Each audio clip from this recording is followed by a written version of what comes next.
ప్రేక్షకులకు నమస్కారం అండి. వస వసకొమ్ము అంటారు, వస అంటారు దాన్ని. తీక్ష్ణ గంధ అని కూడా అంటారండి. చాలా ఘాటుగా వాసన వస్తుందన్నమాట. ఇది ఆయుర్వేదంలో చాలా చక్కని మూలిక. చాలా విపులంగా ఉంటుందన్నమాట వస గురించి. దగ్గర దగ్గర ఒక 5 పేజీలు 4 పేజీలు ఉంది. అంటే ఎంత ఇంపార్టెంట్ అయిన మూలికో మీరు అర్థం చేసుకోండి. మీరు ఎక్కడో పాములు ఎక్కువగా ఉన్న ప్లేసు, తేళ్ళు ఎక్కువగా ఉన్న ప్లేస్లో మీరు ఇల్లు నిర్మించుకున్నారు. పాములు తేళ్ళు ఎక్కువగా వస్తున్నాయి. అలాగే ఇప్పుడు మనకి సిటీలో బాగా అడవి కింద ఉన్న ప్రాంతాల్లో అక్కడికి కూడా వెళ్ళిపోయి మనం ఆ చెట్లు కొట్టేసి ఆ రాళ్ళు తీసేసి మనం ఇల్లు కట్టుకుంటున్నాం. కానీ అక్కడ తేళ్ళు పాములు వేల సంవత్సరాల నుంచి ఉంటున్నాయి. మనం ఏం చేస్తున్నాం, వాటి ప్లేసుల్లోకి మనం వెళ్ళాం. అక్కడ ఉన్నాయా అంటే ఉంటాయి, డెఫినెట్గా ఉంటాయి కదా. మనం వీటిలోనే చెడగొడతాం తప్ప అవి మనం ఉన్న చోటకి రావు. అటువంటి చోట్ల మీకు పాములు అస్తమానం వస్తున్నాయి, ఇబ్బంది పెడుతున్నాయి అనుకుంటే ఈ వస అనేది సంపాదించి మీరు ఆ మొక్కల చుట్టూరు ప్లాంటేషన్ చేశారనుకోండి. దీనికి కొంచెం నీళ్ళు ఎక్కువ కావాలి. డ్రిప్ పెట్టేస్తే దీని యొక్క వాసనకి చుట్టుపక్కలకి రావన్నమాట. లేదు అలాగే ఇది అంత కష్టం కాబట్టి ఏం చేయాలి అంటే వస కొమ్ములు, వస పౌడర్ కూడా దొరుకుతుంది మీకు ఆయుర్వేదం షాపుల్లో. దాన్ని సన్నగా ఇంటి చుట్టూరు గోడ పక్కమ్మట జిమ్ముకోండి అప్పుడప్పుడు. ఆ ఘాటుకి తేళ్ళు ఇవన్నీ కూడా పాములు బయటికి పారిపోతాయి. అది దాని యొక్క గంధం తీసి తేలుకాటు మీద రాస్తే కూడా నొప్పి కొంతవరకు ఉపశమిస్తుంది. అప్పుడు మనం చక్కగా హాస్పిటల్కి వెళ్ళడానికి టైం ఇస్తుంది. ఈ వస అనేది నాలికని పలచబడేలాగా చేస్తుందండి. పూర్వం ఏం చేసేవారంటే చిన్నప్పుడు ఒక సంవత్సరంన్నరలో పిల్లడికి మాట రాలేదు, సంవత్సరంన్నరకి అందరూ మాట్లాడాలి, వీడికి రావట్లేదు అన్నప్పుడు ఏం చేసేవారంటే ఈ వస కొమ్ముని గంధం తీసి రోజు ఉదయం సాయంత్రం నాలికకి రాసేవారు. రాస్తే వాటికి మాటలు చక్కగా వచ్చాయి. అలాగే ఈ వస కొమ్ముతోటి ఈ ఎక్కువగా మాట్లాడేవాడిని పల్లెటూరులో, ఎరా చిన్నప్పుడు నీకు వస పోసారా అనేవారు. వస పోసారా అంటే వస ఏదో నీళ్ళలో కలిపి పోయడం కాదు, ఆ గంధం నాలికకి రాసేవారు అనమాట. ఎప్పుడైతే గంధం నాలికకి రాశారో ఈ నాలిక అనేది ఆక్సిజన్ను అద్భుతంగా అనేక పార్ట్ల నుంచి ఆక్సిజన్ తీసుకుని మనం తినే ఆహారానికి సప్లై చేస్తూ ఉంది. అదే ఆక్సిజన్ ఎన్నో చోట్లకి వెళ్తూ ఉంది. ఆ ఆక్సిజన్ వల్లే నాలుక మీద ఏదైనా పడిన వెంటనే ఆ రుచి బాడీకి, బ్రెయిన్కి అన్నిటికి తెలుస్తుంది అనమాట. సిగ్నల్స్ నరాల ద్వారా ఆక్సిజన్ ఉండటం వల్ల. అంచేత ఆక్సిజన్ ద్వారా బ్రెయిన్కి వెళ్ళడం వల్ల చాలా తెలివితేటలు పెరుగుతాయండి. రూమి మస్తకి అని ఒక మూలిక ఉంటుంది. ఈ రెండు కలిపిస్తే మాటలు రాని వాళ్ళకి మాటలు వస్తాయి. అదేవిధంగా తెలివితేటలు విపరీతంగా పెరుగుతాయి పిల్లలకి. దీన్ని మందుగా వాడుకోవచ్చు, చక్కని మందుగా. ఇదే వస కొమ్ముని మీరు పొయ్యిల మీద ఎర్రగా వచ్చి ఇలా కాల్చి సూదికి దేనికైనా గుచ్చి ఒక వసుకొని మాడిన తర్వాత పై నల్లగా ఉన్నది గోకేసి ఆ ముక్కను బొగ్గన పెట్టుకుంటే మీకు చాలా దగ్గులకి విరుగుడుగా పనిచేస్తుంది. మీకు నైట్ అంతా దగ్గు వచ్చేస్తుంది, ఆగట్లేదు. అటువంటిప్పుడు ఇప్పుడు నేను చెప్పింది చాలా చక్కగా మీకు పనిచేస్తుంది అనమాట. అలాగే మీ తలలో పేలు బాగా ఎక్కువ ఉన్నాయి, ఈ వసని చిక్కని గంధంగా కలిపేసి తలకు రాసేసుకుని పడుకోండి. ఒక్క పెయిన్ కూడా ఉండదు. వెంటనే దిగిపోయి పారిపోతాయి. ఆ వాసనకి పారిపోతాయి ఈళ్ళు పేలు ఎన్నటికి. వెరీ సింపుల్ అన్నమాట ఇది. దీన్ని పూర్వం ఆవు మూత్రంలో కలిపి కూడా రాసేవారు. చాలా బాగా పనిచేస్తుందండి.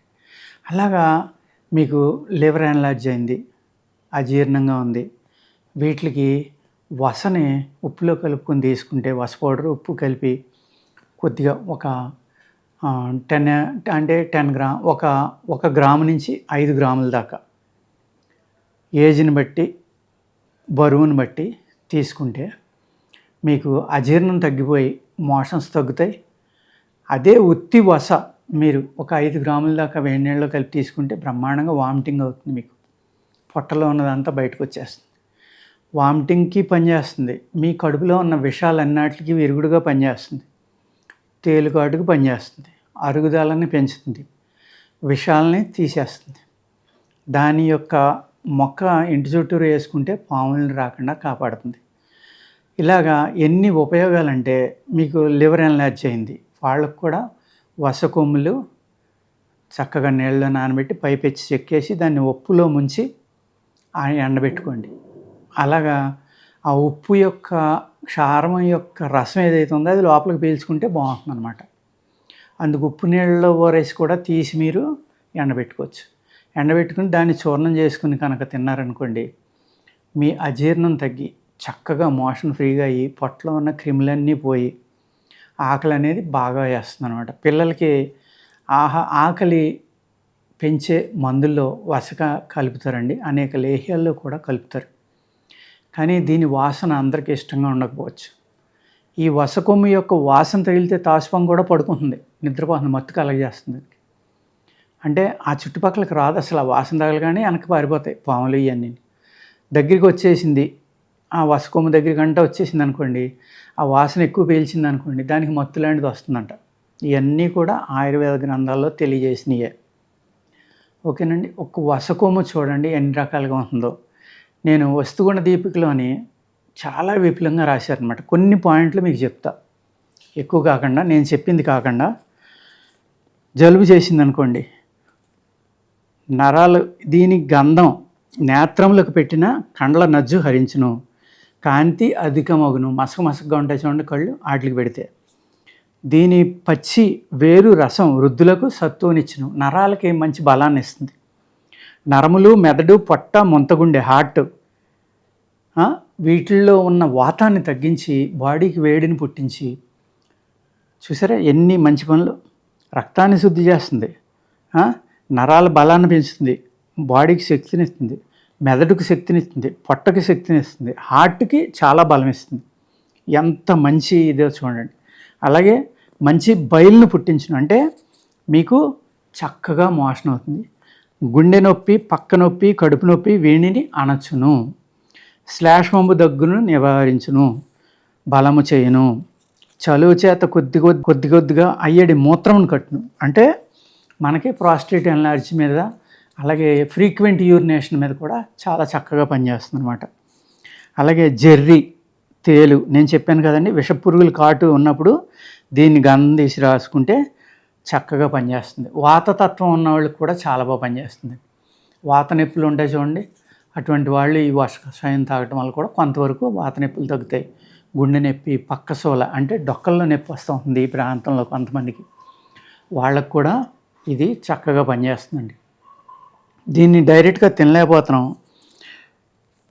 మూర్ఛ వస్తుంది చూసారా పిల్లలకి, కొంతమంది ఫిట్స్ వచ్చి పడిపోతూ ఉంటారు, వాళ్ళకి ఈ వసకొమ్ముల కషాయం కూడా చాలా అద్భుతంగా పనిచేస్తుంది. పిల్లలకైతే ఎక్కువ కాదండి, జస్ట్ ఊరికే ఒక 2 గురువిందల నుంచి 4 గురువిందలు, 2 గురువిందల నుంచి 4 గురువిందలు, లేకపోతే ఒక చిన్న పీనట్ పల్లి గింజ అంత ముక్క తీసి దాన్ని జాగ్రత్తగా చితక్కొట్టి తేలిక కషాయం అంటాం దాన్ని. ఒక 100 ml అంటే బిడ్డ తాగలేడు అనుకోండి, ఓ 50 ml వేసి ఒక 25 ml అలా మరిగినాక, మరీ చిన్న బిడ్డ అయితే ఇంకా తక్కువ ఇవ్వాలి, లేకపోతే వాంతి అవుతుంది అనమాట. ఫీడింగ్ ఉన్న తల్లి యొక్క పిల్లలు అనుకోండి, వాళ్ళకి ఇబ్బందిగా ఉందనుకోండి, అప్పుడు ఏంటంటే ఆ ఫీడింగ్ పాలు ఉంటాయి కదా, తల్లి ఇచ్చే పాలతోటి కలిపి ఇచ్చే కూడా చాలా చక్కగా పనిచేసి, ఈ గుండ్లకు పట్టిన శాష్మం కానీ, ఒగురుపు అంటాం, అలా ఒగురుతూ ఉంటారు పిల్లలు, ఆ ఒగురుపు కానీ వీటికి ఆ పాలలో కలిపి కొద్దిగా ఇచ్చి అది గంధం దళసరిగా గుండ్లంతా రాసేయాలండి పడుకునేటప్పుడు.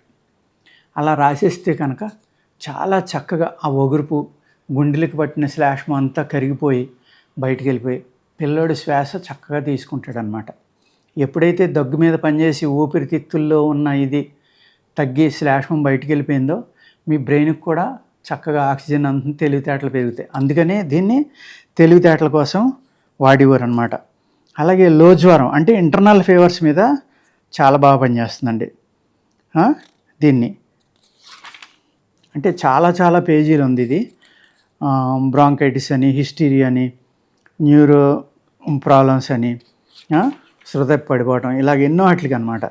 దీన్ని 1 ఔన్సు నీళ్ళలో 2 ఔన్సులు ఎత్తు వష, ధనియాలు 1 గ్రాము, 69 గోధుమ గింజలు ఎత్తు అనమాట, మిరియాలు కొంచెం, ఇవన్నీ వేసి కూడా మనం చక్కగా టీ లేక కూడా తాగితే మనకి అజీర్ణం మీద, ఈ కడుపులో ఉన్న క్రిముల మీద, గ్యాస్ట్రిక్ ప్రాబ్లం మీద అన్నిటి మీద పనిచేస్తుందండి. ఎంత తాగాలి? జస్ట్ ఒక 5 గ్రాములు వస్తు తీసుకుని కషాయం కాసుకుని, ఆ కషాయంలో కాంత జీలకర్ర, కాంత ధనియాలు ఇవన్నీ కూడా వేసుకుని చక్కగా నలగొట్టిన పౌడర్ దాన్ని మళ్ళీ వడపోసుకోండి. కొద్దిగా పంచదార, బెల్లం కలుపుకొని ఒక టీ లాగా వేడిగా తాగారనుకోండి, గ్యాస్ తగ్గుతుంది, అజీర్ణాన్ని తగ్గుతుంది, పొట్టలో ఉన్న అన్ని రకాల క్రిములని తీసేస్తుంది. గ్యాసెస్ అనేదాన్ని బయటికి పంపేసి ఆకలి పెరిగి తిన్న ఆహారం వెంటనే అరిగి చక్కగా గ్యాస్ట్రిక్ ప్రాబ్లం తగ్గిస్తుందండి. ఓకేనండి, నమస్కారం.